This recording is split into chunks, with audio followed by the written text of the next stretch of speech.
All right, folks. This is a video that I refer to as the CapSim Plan.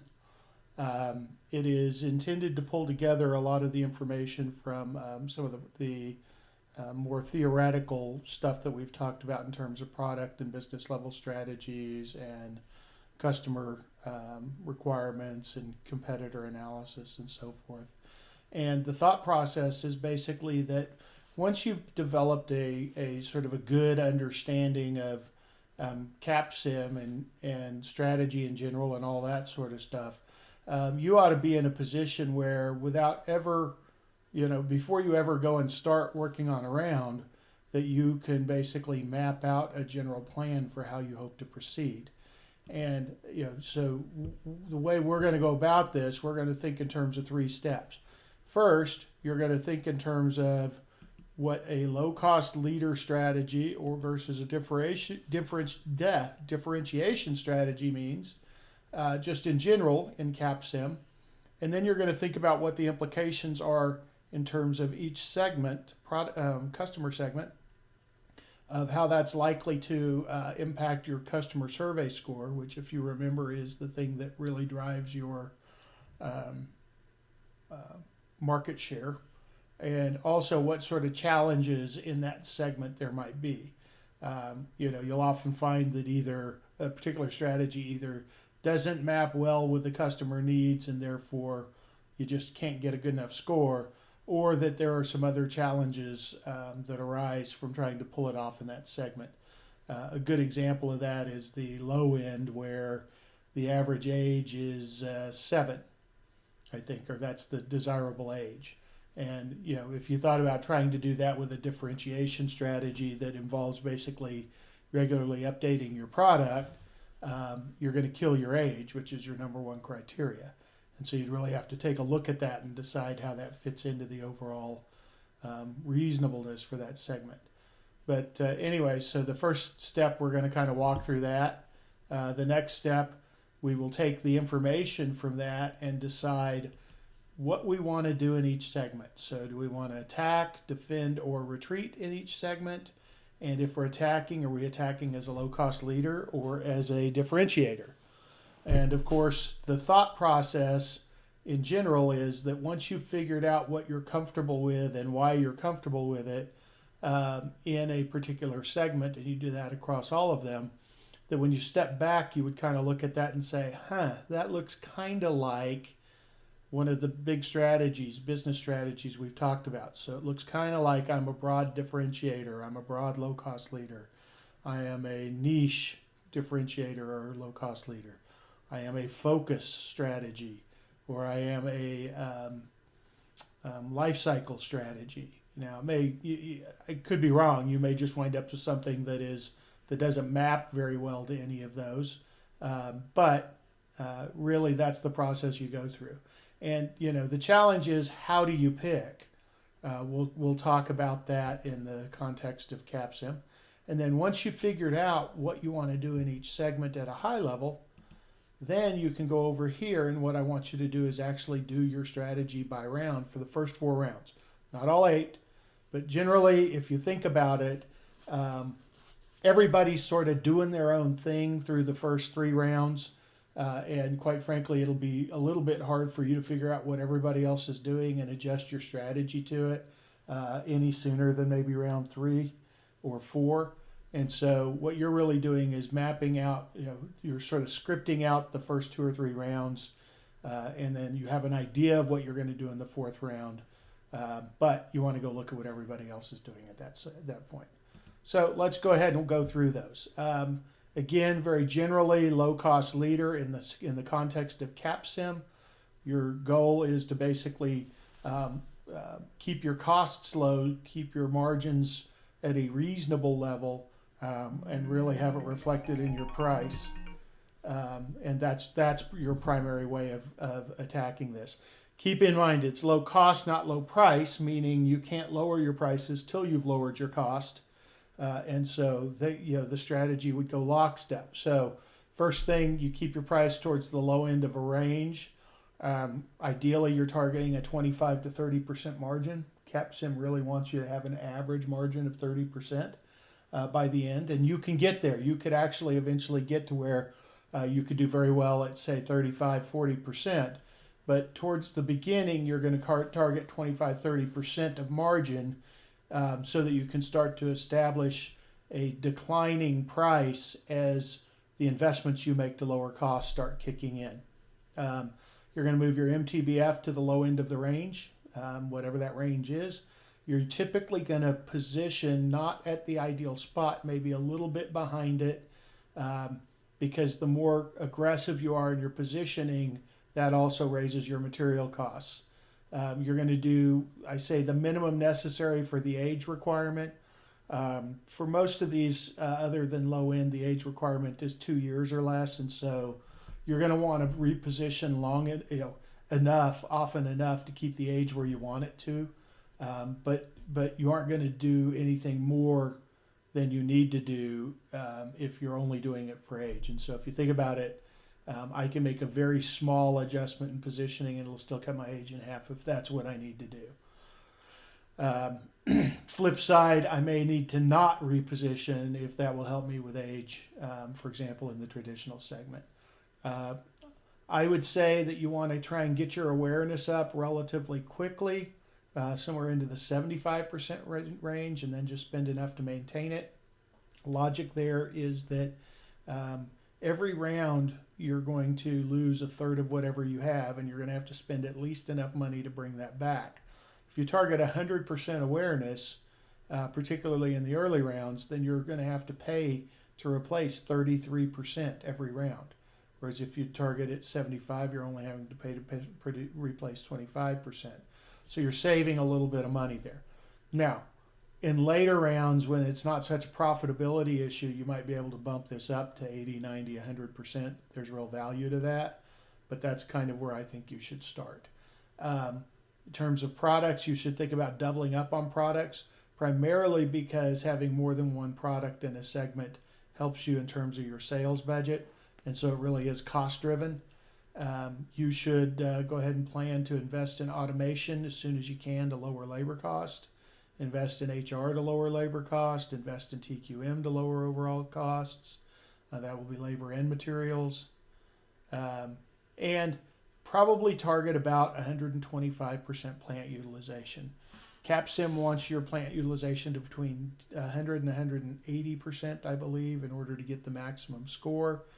But everything above 100% plant utilization means that you're using second shift employees and you have to pay them extra, 50% extra. So that raises your labor cost.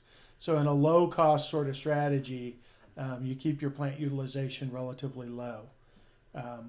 I would say 100%, but there will be times where you'll have to go over that.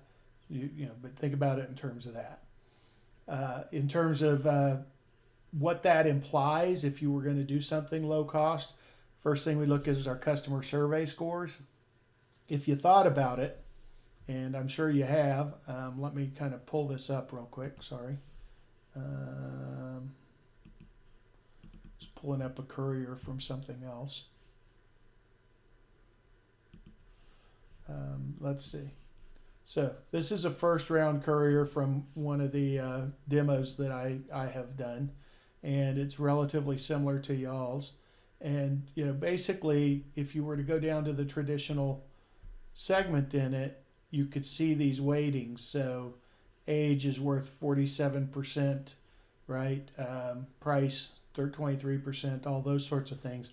And when they say that, the way to think about it is quite simply, if in a given month CapSim looked at you and said, oh, your product is exactly 2 years old this month, they're going to give you 100 points on that. Okay? And then they're going to multiply that 100 points because you're perfect against the 47% importance. And so you're going to get 47 points towards your customer survey score. All right? So literally, if you were perfect on everything, you would get 100 points on each of them times their percentage. You'd wind up with 100 points. Okay. From there, it then starts multiplying your customer awareness percentage, your customer accessibility percentage, and then it'll do an adjustment for accounts receivable. So the bottom line is that you can sort of think about how your market share is going to be by thinking about how this is going to impact your customer survey scores, and so you use this stuff for it. So in our case, we would basically look at it and say, oh, so with the low cost, age is going to be fine. I should get most of the age points. Price, I'm going to be the best on price, as soon as I possibly can. I don't know that I'll be at the very low end, but I'll be near the low end. So I might be able to get 60 to 70 points for just the price and out of the price and the age part of it at any one point in time. In terms of the positioning, I'm probably not going to get all of the was it 21%? I don't remember now. Let's take a look. How much of the 21% I'm going to get? I may only get half of that. And so that puts me at maybe 60 or 70, I guess 70 or 80. And then in terms of MTBF, I'm going to get a fairly low amount because I'm going to not be very high on that. So let's say that I'm going to get to maybe 75 to 85 on this. All right. But because of my marketing, I'm only targeting 75% initially. That's going to cost me 75 times 75 is right around 50. That's a little higher than that, but let's just say it's right around 50. So it's going to cut this in half. And I'm now looking at something that's in the range of, say, 37 to 42 points. Now, so that's kind of what I'm looking at as a customer survey score. If I were to go look at how everybody's customer survey scores were in the first round in the traditional, you're looking at that a good score was an 18. So I ought to kick everybody's tail if I suddenly move into a 40 or so. Keep in mind, if people start getting really aggressive in that I could always basically start raising my spend on sales and promotion in the later rounds when I can afford to do that, and move those points up fairly quickly back into that 70 to 80 point range. So that's kind of where I am right now. But in the early rounds, you want to be very sensitive to cost, and you want to make sure that you're still generating a profit using this low cost approach for your products. And so if you find that you just cannot generate a profit, that your pro formas are not showing you a profit, then you're either going to have to scale back on some of your spend or raise your margin just a little bit. So the challenge here is that, number one, you have many competitors that tend to like the traditional segment, so they may go after it pretty hard. And so you may find that you need to start approaching somewhere close to the 75 to 80 point range in order to really dominate that segment. Additionally, in this segment, you need a lot of capacity for just the number of units. And so when you add automation to that and you're adding higher automation, you're going to wind up spending a lot of money on automation. So it's going to be very expensive going at it this way. Now let's look at it from a differentiation standpoint. If I'm a differentiator, and this is in general, not for any one segment, then I need to be positioning each year at the end of the year to be about a half a year ahead of where the ideal spot is, so that I start the year out ahead of the spot, it drifts over me, and by the end of the year I'm about half a year behind it, and therefore at any point I'm probably as close on average throughout the year as I possibly could be, and so that maximizes my points from differentiation. I would want MTBF at the top of the range because a differentiator means that I'm really after quality, so I push for that. I'm going to need to set my price to maintain about a 30% margin or better, and so as a result of that, I'm going to probably be towards the higher end of the pricing range. Now, I can't set it outside of the fine cut, which would be the highest price in the range, or that hurts my sales too much. So I may have to sacrifice some margin at some point to be able to maintain that. I won't have really an issue with range if it's a product that requires a range that's 2 years or less. But if it requires a range age higher than that, it's going to be a real problem for me because I'm updating almost every year. I'm going to probably want to spend to get my awareness up to 100% because as a differentiator, you expect there to be that sort of spend and aggressiveness, and people tend to be aggressive in it. Again, I'm going to probably double up on products where possible, and I'm going to do it because I'm going to have to spend to keep and maintain accessibility at 100%. So that's kind of a big deal. Also, that gives me a second product that I can sort of position in and around the first one. I always have one a little bit towards the top. I will have to limit automation because you can't both do a lot of regular and long, significant repositioning and also have high automation. So that's going to make my labor cost higher. But I can invest in HR and TQM, and maybe that'll offset that a little bit. Other thing to think about that sort of automation thing is it's bigger issue in the early rounds. Remember that TQM also cuts your R&D time as it kicks in. So by round 5 or 6, I may be able to actually add some automation.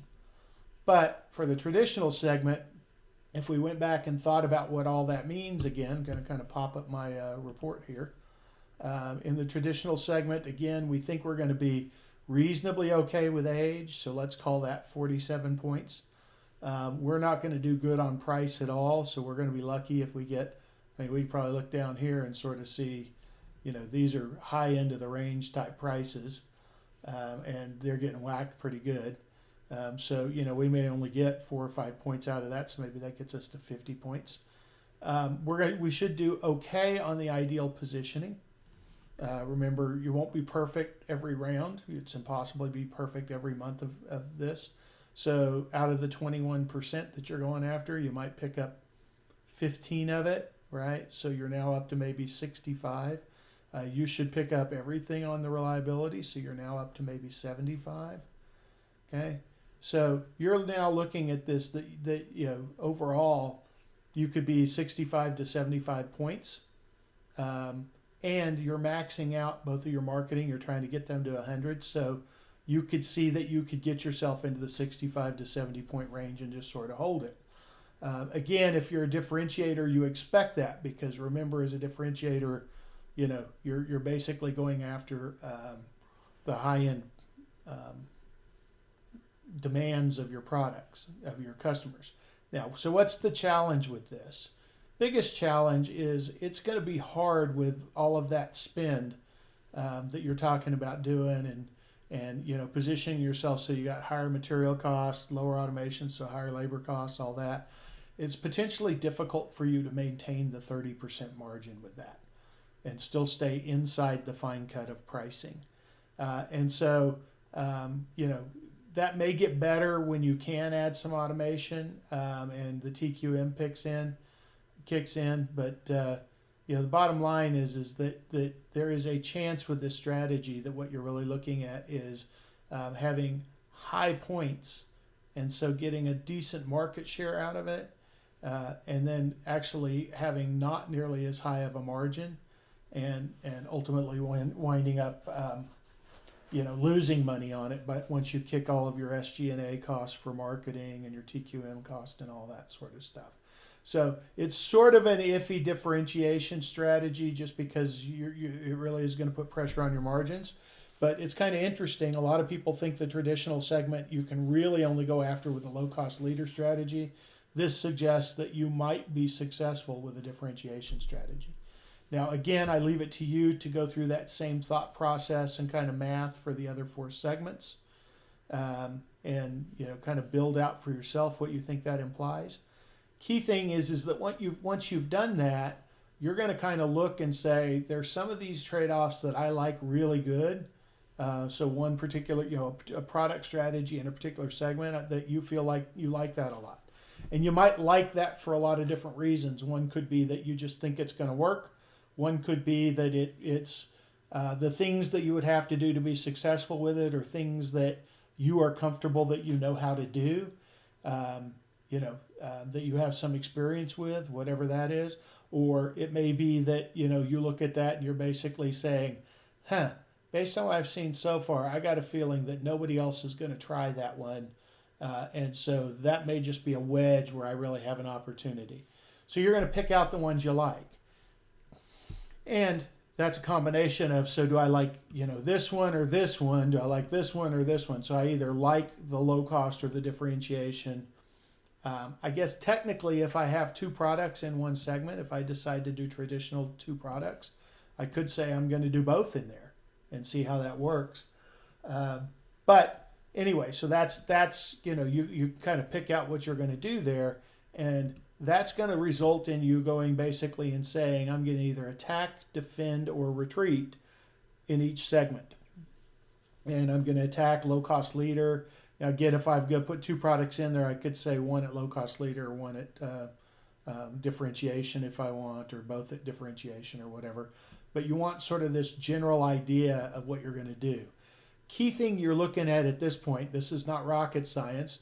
Obviously, yes, once you lay all of that out, it could map very well to one of the business level strategies that we've talked about. The broad low-cost leader, broad differentiator, niche low-cost leader, niche differentiator, focus, or product life cycle. It could be that it maps very well to that. It may not map very well to it either. But the thing that you're really going to want to consider across this is we have a constraint from an overall business strategy standpoint. We have a constraint in terms of money. So if what you're basically going to do is say, I am going to attack with low cost across all of these multiple products, and I'm going at, and you're thinking I'm going after that right at the beginning, you don't have enough money for that. And so quite frankly, when you look at it, if you look across it and basically say, my plan early on at least is I'm going to attack everything, then I'm going to tell you that most likely you're going to run a loss in the early rounds, and you're going to run up a lot of debt, and there is a chance that you're just not going to have the money that you need come time to do the TQM stuff that's going to help you and all of that. So a lot of times this is the stage where you want to look at it and basically say, yeah, if money weren't an issue, I would do all of that. Now that I know that, number one, money is an issue, and number two, I need to be profitable in the first couple of rounds, if I had to pick among these, which ones do I really like? And oftentimes that's going to cause you to say, okay, well, at least thinking early on, I'm going to attack, and early on being the first 2 or 3, 4 rounds, right? I'm maybe going to attack some and defend the other ones, or I'm going to really attack a few hard and retreat from some of the others. So, you got to think about that at this level. Kicking over from there, once you have decided what you're planning on doing in each of your segments, then this is where the plan is. You need to go ahead and break down in detail what that implies for you. And so again, my example, if I'm going to attack as a low-cost leader in the traditional segment, I start with round one. In round one, again, if I pull up my report for the traditional, what I'm going to see is I wound up with a coordinates of 5.5, 14.5. This drifts at about 0.7, and so it's going to be a 4.3, 14.3, I'm sorry, 5.7, 14.3 next time. And so I'm just going to go, since I was at 5.5, 14, I'm going to go, or 14.7, I guess. I don't know. I don't remember now. I'm going to go to a 6.14, I think, if I did that right. Let's see. Yeah, so it would have been 14.3, so I'm going to go to a 14. That's basically putting me at this point 1.5 years ahead. And I'm going to do that assuming that when I put it into the R&D, it will complete by the end of the year. Okay, if it doesn't, then I'll cut it back. And if I look, since I'm starting out at an age, I think that's in here, of about 3, then by the time this thing gets done, I'll have an age of about 4. It'll cut it in half. I'll be back to a 2. So I like that. I'm going to drop the MTBF to 1400. It starts out, in mine at least, at 17.5. So I'm cutting 2,500 off of it. At 30 cents per 1,000, that's going to save me 75 cents on my materials. So already helping me out in terms of my price and my margin. Going to set the price based on a margin of 25%. And so, if I just went in, and again, yes, I'm going to get a little benefit from cutting the MTBF here, but if I go in and I look at my production stuff, and I'm just using any of the traditional because they're all the same at the beginning. Got 11.59 plus 7.49. That's going to be about $19. I'm going to cut 75 cents off of that because of the MTBF savings. So that gets me down to like $18, 18 something. And so if I want a 25% margin, then that means my price has to be set a third above whatever my costs are. That's just sort of what that math works out. You could take those costs and multiply them by, or I'm sorry, multiply them by 1.25, I guess. But that's a gross approximation to it. But really, it's about grossing up by a third. So bottom line is that if they're at $18 after I lower the labor costs, a third of $18 is $6.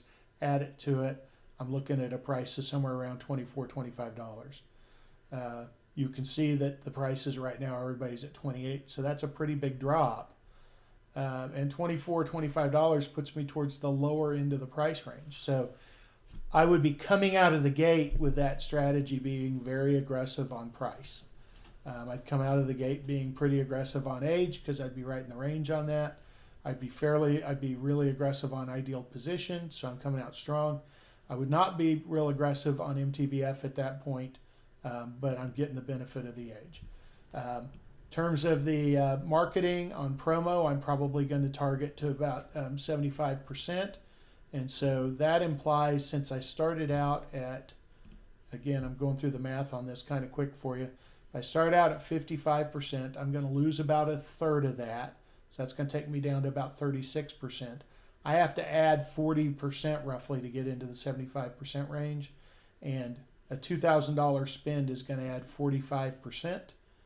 So that'll get me into about a 75, 80% range if I spend that in the first round. I'm going to spend $2,000 on sales. It doesn't make as big of a move, unfortunately. So it's not going to get me all the way to 75, but it'll get me around to 65. And the benefit of that is, if you look down here, I'm going to add a new traditional product in the first round so that it ideally will come out by the end of the second round. And whatever I've already built up in terms of my customer accessibility percentage, that'll automatically accrue to the new product when it comes out. So spending on this now is like getting double benefit for it later on. In the first round, I'm not going to assume any change in market share. Usually, I think they all start out at about a sixth. So, these didn't. They started out about 13%. So I'm just going to assume a 13% market share and whatever that implies in terms of units sold. The reason I'm doing that is because, yes, I'm making this aggressive move, but I have really no idea at this stage in terms of when I set that price, how much it's going to move everything up in terms of demand. I don't know what everybody else is going to do, all that sort of stuff. And one of the things that you do not want to do in the early rounds, particularly if you're a low-cost leader, is wind up having a bunch of inventory carrying charges, or even worse, that you've underestimated, you've overestimated how much you're going to sell, and you wind up with an emergency loan. Because once you get saddled with that and the interest charge on it, it's just hard to turn it around and be successful at this strategy. So we're going to be kind of conservative and just assume that even though we're doing things that should improve our product, we're just going to assume that it's not going to improve the share much this round. We'll take our licks in terms of stock out if we have to, but then by next round, we're going to know where our customer survey score is, and we're going to be able to do a lot better in terms of targeting that. We are going to go ahead and raise our automation to a 7. Remember, we don't get the benefit of that this round. We won't get it till next round. But again, if you think in terms of that, kind of go back up here, that your automation's already at a 4, you're adding 3 more to it. That's going to have a fairly sizable impact on your labor cost. You've already lost 40% of it. So usually that means that it started out around, let's just call it $12, and you're going to lose another 30. So you're going to lose maybe another $3 off of this by moving up to that. That's pretty good. So you're gonna once that kicks in for the next round, that's going to give you $3 even less in terms of your overall costs, and that's going to help you in terms of both raising your margin and lowering your price again. Okay, you're going to drop your capacity down to about 1,200 because what you want to do with the low-cost leader strategy is you want to target a plant utilization that's somewhere in the 100 to 125 range. CapSim tells you you should be somewhere between 100 and 180, but when you run second shift, so anything over 100%, you have to pay 1.5 times your labor cost on it. And that gets to be a little bit high, and so you want to do things to lower that. And really targeting about 125% in terms of your plant will give you room so that if you underestimated how much capacity you need, you have room to go up. So I just basically took the roughly 1,000 that we were talking about initially, kind of looked out and said, hey, we might get up to 1,500 over the next 2 or 3 rounds. We may get beyond that, but just conservatively, we might get 1,500. And so 125% of that, if you take 1,500 divided by 1.25, you get 1,200.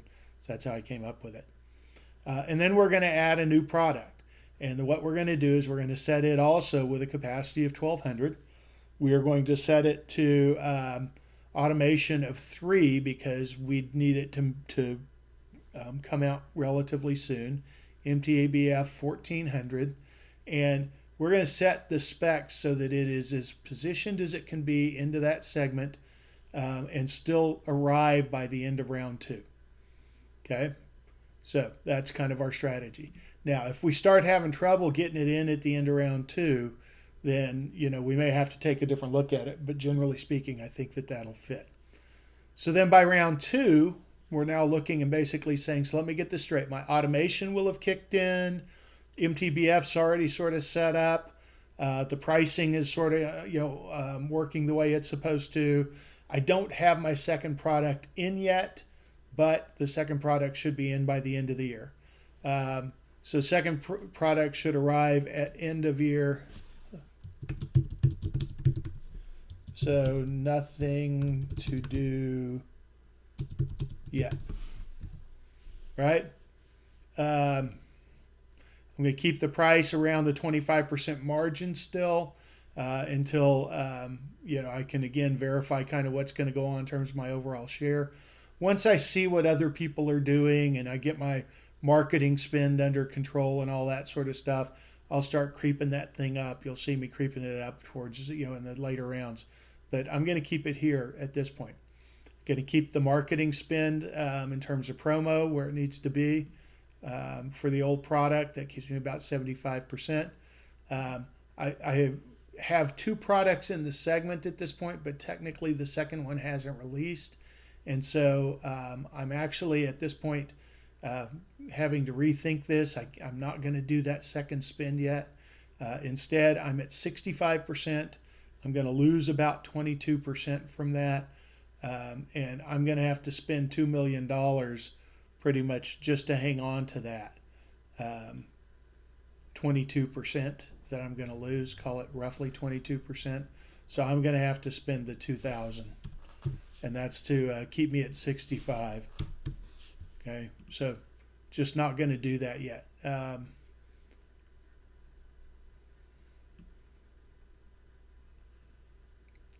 That's kind of what spend 2,000 on sales to stay at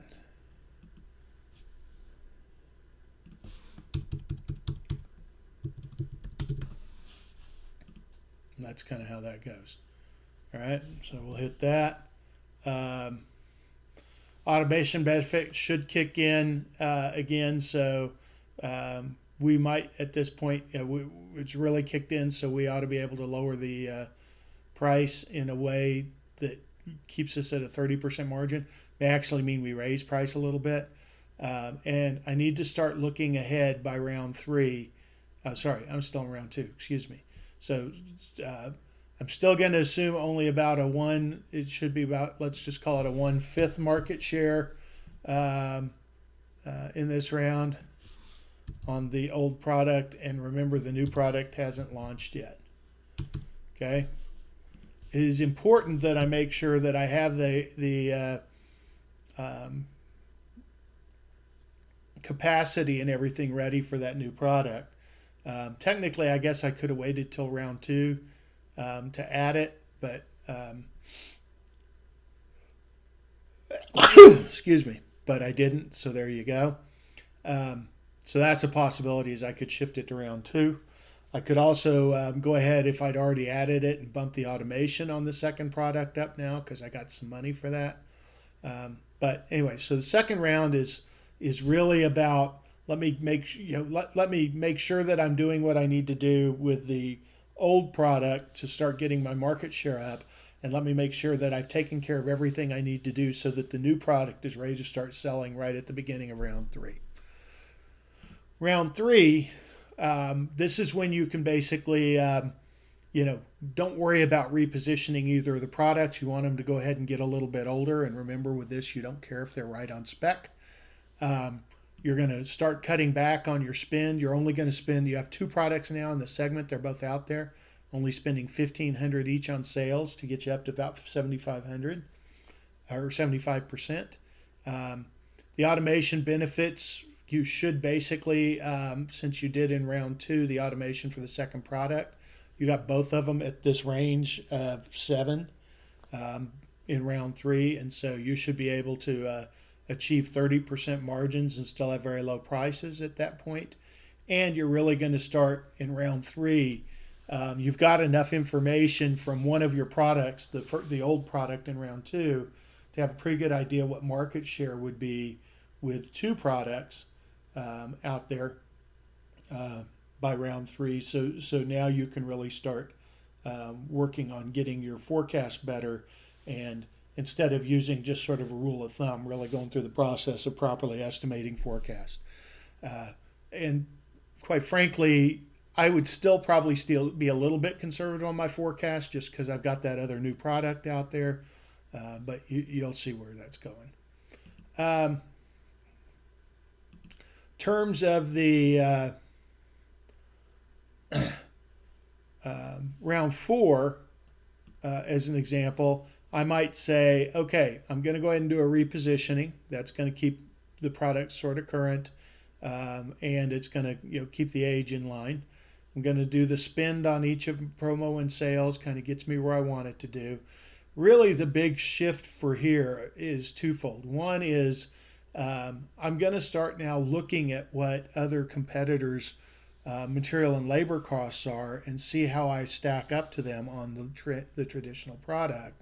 Because remember, I want to be a low-cost leader, which means that I need to have the lowest combined variable cost of everybody. Now, I could get it off material, I could get off labor, I could get off both, but I want to make sure that I'm at the lowest. If I see that somebody else has sort of stepped up and their automation is now in that 7, range, or they've done something in their labor costs and their material costs are starting to get, in the range of what I am, I'm going to have to go spend a little bit more in this round and sort of push it beyond. Then the other thing that you really have to start focusing on in this round is now is when you want to make sure that you're getting your capacity that you'll need a year or 2 down the road in place for, having the market share that you want to have. And so it's really by round 4 that you're starting to think in terms of, I want to make sure that I have enough capacity to have enough inventory to where maybe I'm not always stocking out. And at the same time, I don't have to run my plants at super high capacity in order to get that because I don't want to have that extra labor cost. So that was a lot. I realize that. That's like drinking out of a fire hose. But that's just an example of me sitting down, kind of pulling my thoughts together, going through all of the decision sheets in my mind and basically saying, round around, if I'm going to attack with this, here's what that might apply. Now, the real aha, and of course, you guys got to do this for all of them, and but the real aha to it is that once you've gone through and done that, for each of your products for your strategy, you've really got a game plan when you sit down for the first few rounds, and it's no longer so much about, oh, why did that happen? What should I do? What's this? What's that? You've already thought through what you expected to happen in detail and why that makes sense. And you've thought it through while you have a little bit of break to do that. So you're not doing it urgently at 10 o'clock at night trying to get your decisions in. And and similarly, it's going to allow you to really think about, as things progress, whether or not what you're doing is successful. And so by the time you get to round 4, there's a lot more ability to start looking around at what your competitors are doing and reading what they're doing and deciding whether or not I need to tweak my strategy based on, hey, everybody seems to be doing what I'm doing or whatever else. But,